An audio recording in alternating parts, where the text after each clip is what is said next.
আসসালামু আলাইকুম সুপ্রিয় শিক্ষার্থীবৃন্দু। আশা করছি ভালো এবং সুস্থ আছো। আজকের এই ভিডিওতে আমরা আলোচনা করব নিউমেরিক্যাল অ্যানালাইসিস ইন্টারপোলেশন নিয়ে। তো আমরা ইন্টারপোলেশন নিয়ে বিস্তারিতভাবে আলোচনা আজকের এই ভিডিওতে করব না।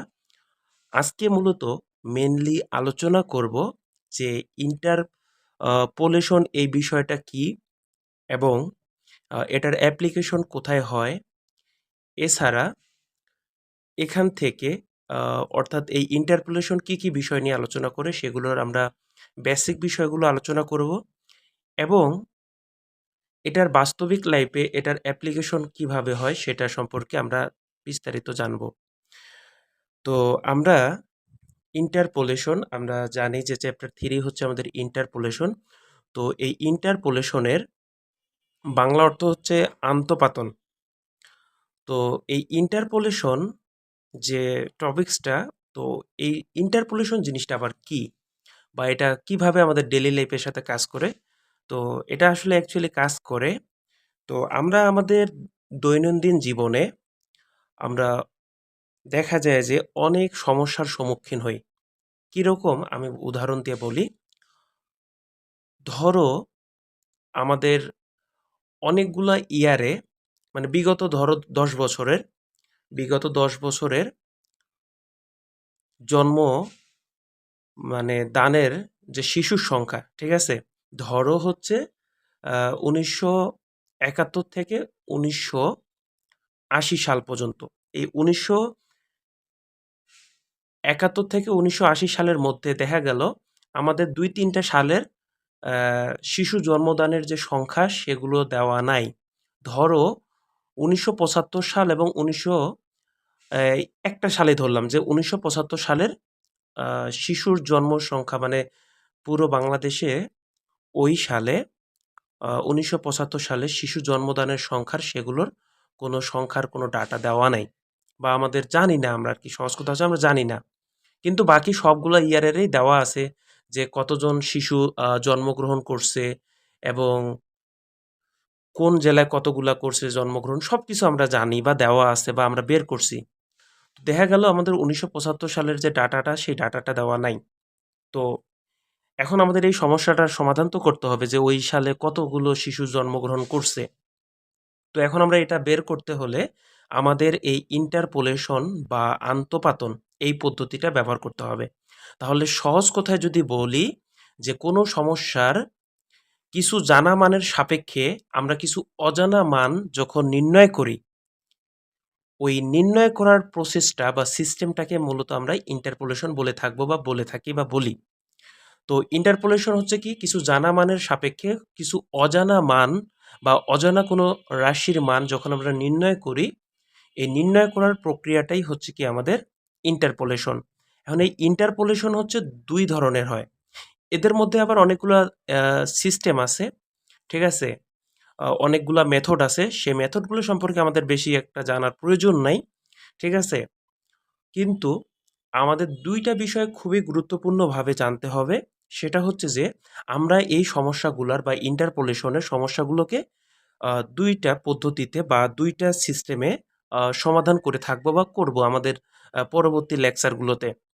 তো আমরা সেই 2টা গুরুত্বপূর্ণ বিষয়ের মধ্যে ১ম টা হলো আমাদের ফরওয়ার্ড ইন্টারপোলেশন, অর্থাৎ অগ্রবর্তী আন্তঃপাতন। আরেকটা হচ্ছে ব্যাকওয়ার্ড, একটা হচ্ছে পশ্চাৎবর্তী আন্তঃপাতন। তো আমরা এই ফরওয়ার্ড এবং ব্যাকওয়ার্ড, ঠিক আছে, এই 2টার সিস্টেমের বা এই সিস্টেম 2টাতে কিভাবে প্রশ্ন সমাধান করতে হবে সেই বিষয়গুলো নিয়ে এখন আলোচনা করব। তো এছাড়াও আরও কিছু বিষয় আছে, সেটা হচ্ছে যে তোমার ল্যাগ্রাঞ্জ মেথড আছে। তো সেগুলো সম্পর্কে আমরা পরবর্তীতে বিস্তারিত আলোচনা করব। আজকের ভিডিওতে আমরা এই ফরওয়ার্ড ইন্টারপোলেশন এবং ব্যাকওয়ার্ড ইন্টারপোলেশন এই 2টার প্রশ্ন মূলত পরীক্ষাতে এসে থাকে। তো আমরা এগুলো বেশি গুরুত্ব দিয়ে পড়ব। তো সেগুলোর এখন আমরা বেসিক আলোচনা করব। বেসিক আলোচনা বলতে সহজ কথা হলো যে প্রথমে হচ্ছে কি আমাদের ফরওয়ার্ড ইন্টারপোলেশন।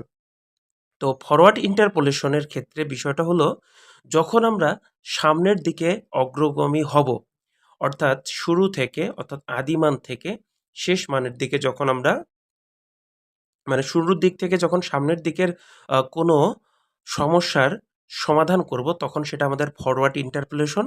আর যখন আমরা শেষ থেকে শুরুর দিকে আসব, ঠিক আছে? সেক্ষেত্রে আমাদের এটা হবে কি ব্যাকওয়ার্ড ইন্টারপোলেশন। তো এই ফরওয়ার্ড ইন্টারপোলেশনের এটাকে প্রকাশ করা হয় কি দিয়ে? বা এটা আমরা কিভাবে বুঝবো যে এটা হচ্ছে ফরওয়ার্ড আর একটা হচ্ছে ব্যাকওয়ার্ড? তো ফরওয়ার্ডটা চেনার উপায় হচ্ছে ডেল চিহ্ন দিয়ে, ঠিক আছে? আমরা যখন ডেল ব্যবহার করব তখন এটা দ্বারা বুঝবো যে এটা আমাদের ফরওয়ার্ড ইন্টারপোলেশন অর্থাৎ অগ্রগামী আন্তঃপাতন। তো এটার একটা সূত্র আছে আমাদের, ঠিক আছে? ফরওয়ার্ড ইন্টারপোলেশনের যে সূত্র আছে সেই সূত্রটা এখন আমরা জানবো। তো সেই সূত্রটা তোমরা এখানে দেখতে পাচ্ছ। সেটা হলো যে y of x equal to y naught plus u del y naught plus u into u minus 1 divided by 2 factorial del square y naught plus u into u minus 1 u minus 2 divided by 3 factorial del cube y naught plus dot dot dot আমাদের হচ্ছে শেষের আর কি সাধারণ যে সমীকরণটা বা সাধারণ যে পদ সেটা u into u minus one u minus two dot dot dot u n u minus n plus one divided by n factorial. তারপর হচ্ছে যেহেতু আমাদের এখানে এন ফ্যাক্টোরিয়াল তাহলে আমাদের কি হবে ডেলের উপরও এন হবে অর্থাৎ এন ওয়াই নট। তো এই যে আমরা ফরওয়ার্ড ইন্টারপোলেশনের যে সূত্রটা জানলাম, তো এই ফরওয়ার্ড ইন্টারপোলেশনের এই সূত্রটার সাহায্যে আমরা কিন্তু প্রশ্ন সমাধান করব, ঠিক আছে? অর্থাৎ আমাদের এটা জানা খুবই জরুরি, ঠিক আছে? তো এটা হলো আমাদের ফরওয়ার্ড ইন্টারপোলেশন।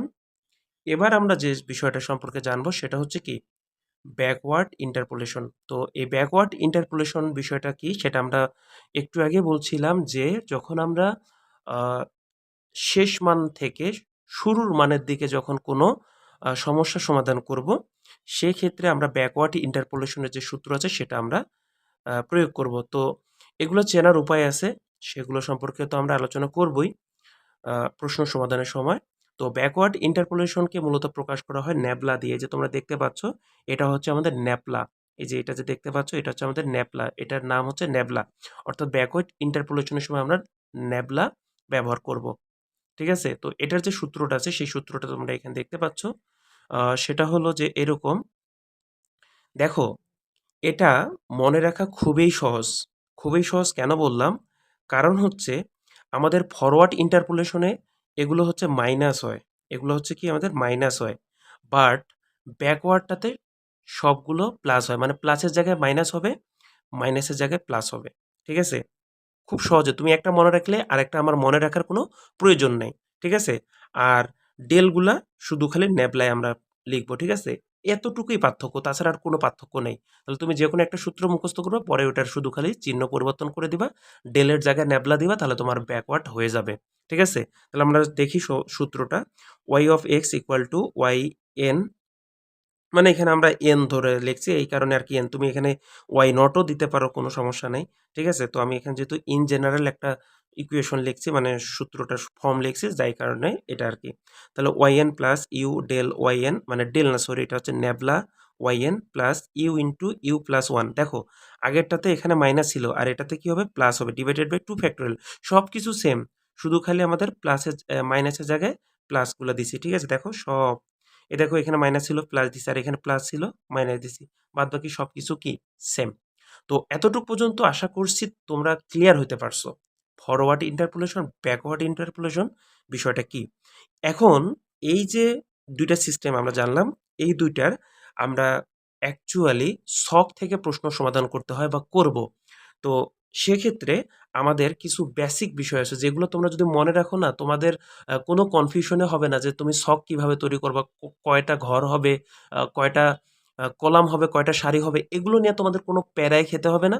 তো সেটার জন্য আমি খুব সুন্দর একটা টেকনিক আবিষ্কার করছি বা তৈরি করছি, সেটাই তোমাদেরকে এখন আমি শেয়ার করতেছি। তো দেখো, ছক সংখ্যা, ছক সংখ্যা সমান সমান পদ সংখ্যা বিয়োগ এক, পদ সংখ্যা বিয়োগ এক যোগ দুই। ঠিক আছে?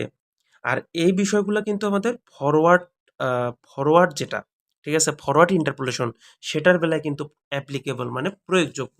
ঠিক আছে? তো দেখো আমি পুরোটাই তোমাদের সাথে শেয়ার করতেছি। এই যে দেখো, এখানে আমি কি লিখে দিছি ফরওয়ার্ড, তার মানে কি আমাদের এই যে এইটা এটা এটা এই যে বিষয়গুলো লিখছি এগুলো আমার সবগুলো হচ্ছে কি আমার ফরওয়ার্ড ইন্টারপোলেশনের সময় বিষয়গুলা। দেখো ছক সংখ্যা সমান কি হবে, পদ সংখ্যা বিয়োগ 1 যোগ 2। আর ডেল ওয়াই বা ডেল পাওয়ার এন ওয়াই, এটার মানেটা হলো যে পাশাপাশি পদের পার্থক্য। পাশাপাশি পদের পার্থক্য বলতে দ্বিতীয় পদ বিয়োগ প্রথম পদ, ঠিক আছে, মানে পাশাপাশি ওই পদগুলোর পার্থক্য। তো ডেল দ্বারা অ্যাকচুয়ালি ডিফারেন্স বোঝায় বা পার্থক্যই বোঝায় বা তাদের অন্তরেই বোঝায়। তারপর আমি বলে দিলাম, ওকে।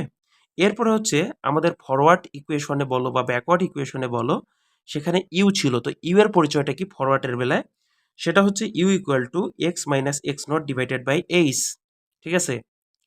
তো এটা হচ্ছে আমাদের কি ইউ এর পরিবর্তে, অর্থাৎ ইউ এর সূত্র হচ্ছে আমাদের এটা, ওকে। এখন এক্স এর পরিচয় কি, এক্স নট এর পরিচয় কি, এইচ এর পরিচয় কি, সেটা আমরা এখন জানবো। তো এক্স এর পরিচয় হচ্ছে যার মান বের করতে হবে, ঠিক আছে, সেটাকে আমরা ধরবো এক্স।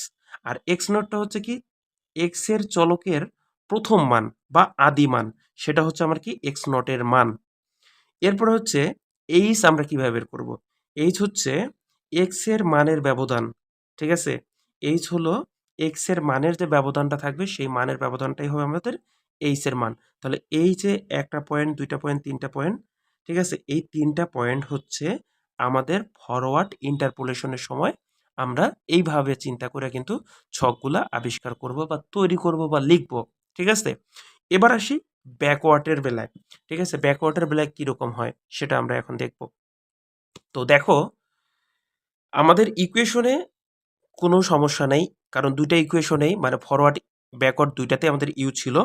তো ব্যাকওয়ার্ডের বেলায় দেখো এখানে ব্যাকওয়ার্ড আমি লিখে দিছি, ব্যাকওয়ার্ডের বেলায় ইউ এর পরিচয়টা কি হবে, x minus x f divided by h. X এর পরিচয় কি, যার মান বের করতে হবে। আর এক্স এফ মানে চূড়ান্ত মান, যেমন এটার বেলা আমরা আদি মানটা নিতাম আর এটার বেলা আমরা চূড়ান্ত মান, কিভাবে চূড়ান্ত মান ধরতে হয় এগুলো নিয়ে পরে আলোচনা করব প্রশ্ন সমাধানের সময়।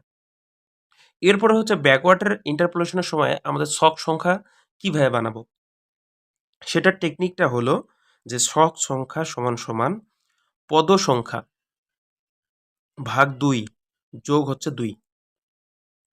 আবারও বলতেছি, ব্যাকওয়ার্ডের বেলায় ছক সংখ্যা সমান সমান আমাদের সূত্রটা হলো বা টেকনিকটা হলো বা কৌশলটা হলো পদ সংখ্যা ভাগ 2 যোগ হচ্ছে 2, করার পরে যা আসবে সেই অনুযায়ী আমরা ছক সংখ্যা তৈরি করব।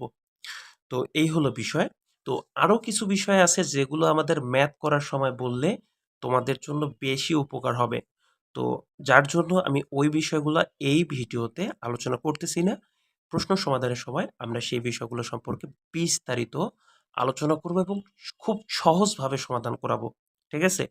তো আজকের এই ভিডিওতে যা বিষয় আলোচনা করছি এগুলোতে যদি তোমাদের কোনো ধরনের সমস্যা থাকে অবশ্যই কমেন্ট করবা অথবা ইনবক্সে নক করবা, অবশ্যই আমি তোমাদেরকে বুঝিয়ে দিব।